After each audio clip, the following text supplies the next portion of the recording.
మీ తెలుగు నేస్తం Telugu stop app వెంటనే play store, app store లో డౌన్లోడ్ చేసుకోండి. ప్రతిక్షణం అన్ని తెలుగు వార్త విశేషాలతో పాటు మీ లోకల్ ప్రాంత వార్తలు కూడా సులభముగా తెలుసుకోండి.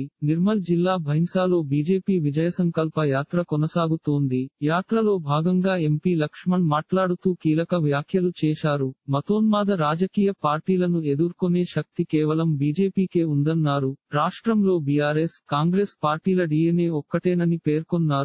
కేసీఆర్ కాళ్ల బేరానికి వచ్చిన బీజేపీ, బీఆర్ఎస్ పొత్తు ఉండదని చెప్పారు. అలాగే రానున్న లోక్ సభ ఎన్నికల్లో తెలంగాణలో 10 స్థానాలను ఖచ్చితంగా గెలిచి తీరుతామని ధీమా వ్యక్తం చేశారు. అయితే లోక్ సభ ఎన్నికలు రానున్న నేపథ్యంలో మెజార్టీ స్థానాలను గెలవడమే లక్ష్యంగా తెలంగాణ బీజేపీ ఇవాళ 5 క్లస్టర్లలో విజయసంకల్ప యాత్ర పేరిట బస్సు యాత్రలను చేపట్టిన సంగతి తెలిసిందే. ఇలాంటి మరిన్ని తెలుగు వార్త విశేషాలు కోసం ఛానల్ కి సబ్స్క్రైబ్ చేసి గంట నొక్కడం మర్చిపోకండి.